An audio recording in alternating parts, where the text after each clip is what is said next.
মহাদেবকে স্বামী হিসেবে পাওয়ার জন্য কতটা কষ্ট সহ্য করতে হয়েছিল মা পার্বতীকে।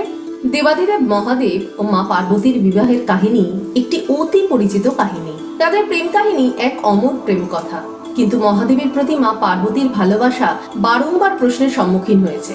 যেমন, মা পার্বতী কি সত্যি মহাদেবকে ভালোবাসেন? এক রাজকন্যা কেন বিবাহ করতে চান মহাদেবকে?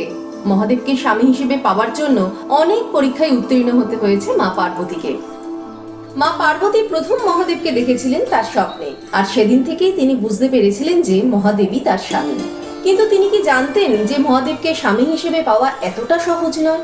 বিশেষত মহাদেব যখন কামদেবকে দগ্ধ করে সেই স্থান থেকে অদৃশ্য করে দিয়েছিলেন, তখন মা পার্বতী বুঝতে পেরেছিলেন যে মহাদেবের হৃদয়ে নতুন করে প্রেম জাগরণ করা তার পক্ষেও অসম্ভব। কিন্তু তিনি ভয় পিছুপা হননি। তিনি বুঝতে পেরেছিলেন তপস্যাই একমাত্র পথ যার দ্বারা তিনি মহাদেবকে তুষ্ট করতে পারবেন। মা পার্বতী ছিলেন রাজকন্যা। তিনি ছিলেন রাজা হিমবান ও তার স্ত্রী মেনকার কন্যা। মা পার্বতী তার তপস্যার কথা জানাতে যান তার পিতার কাছে। তিনি তার পিতার কক্ষে প্রবেশ করলেন। তার পিতা তাকে বললেন, এসো মা, তুমি হঠাৎ এই সময়, কোনো বিশেষ কিছু বলার আছে?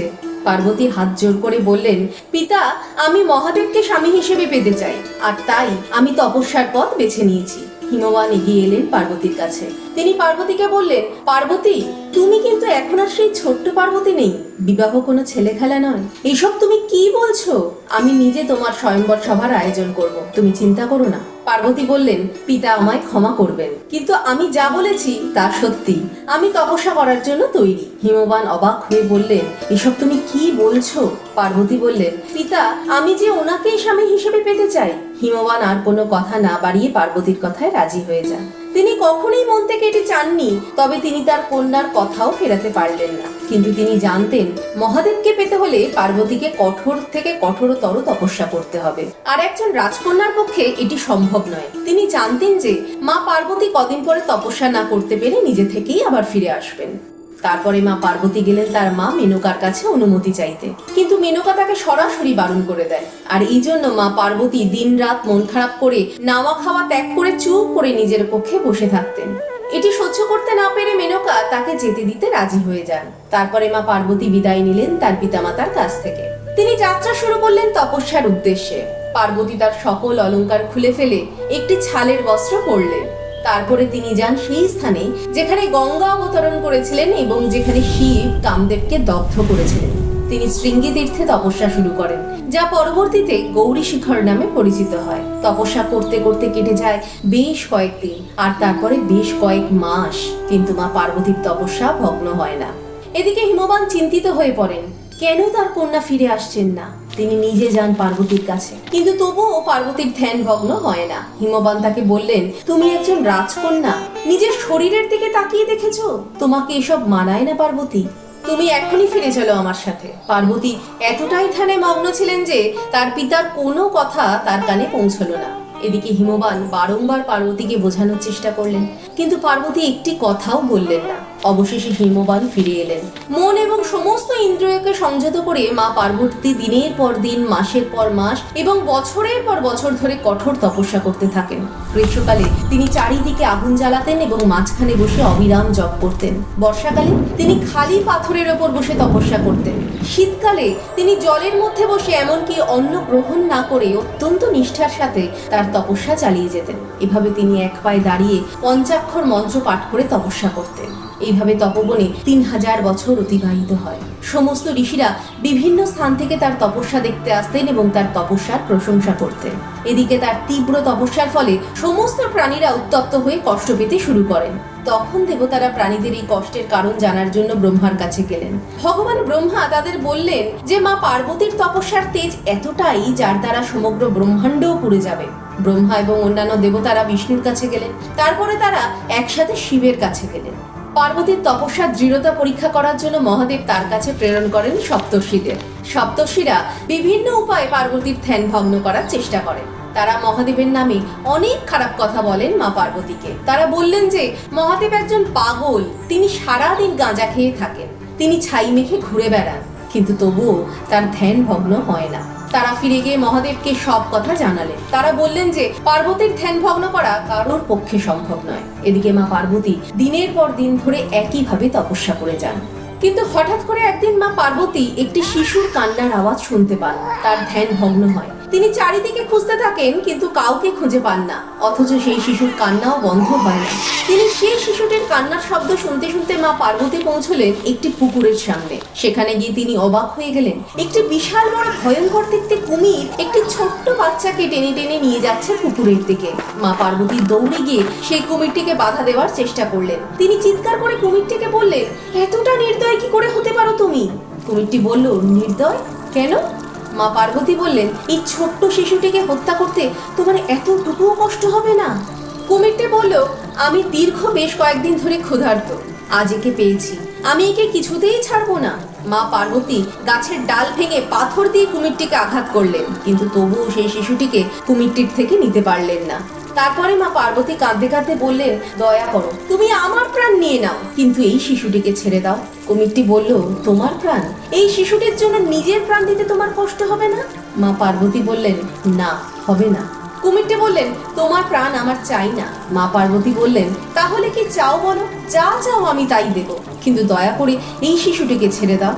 কুমিরটি বলল, তোমার এত বছরের তপস্যার ফল তুমি এই শিশুটিকে দিতে পারবে? যদি দিতে পারো তাহলে আমি এখনই এই শিশুটিকে ছেড়ে দেব। মা পার্বতী অবাক হয়ে তাকালেন কুমিরটির দিকে। তারপরে তিনি হাত জোর করে বসে চোখ বন্ধ করে বললেন, আমার এত বছরের তপস্যার ফল আমি এই শিশুটিকে দিলাম। মা পার্বতীর চোখ দিয়ে জল গড়িয়ে পড়ে। তিনি চোখ বন্ধ করেই থাকেন। তারপর হঠাৎ করে এক তীব্র আলো এসে পড়ে তার দিকে। তিনি চোখ খুলে তাকান। তিনি দেখলেন তার সামনে দাঁড়িয়ে রয়েছে স্বয়ং মহাদেব। মা পার্বতীর চোখ দিয়ে জল গড়িয়ে পড়ে। তিনি হাত জোর করে উঠে দাঁড়ান। তিনি এক দৃষ্টিতে তাকিয়ে থাকেন মহাদেবের দিকে। মহাদেব বললেন, পার্বতী, তুমি তোমার এতদিনের তপস্যার ফল এত সহজে কাউকে কিভাবে দিতে পারলে?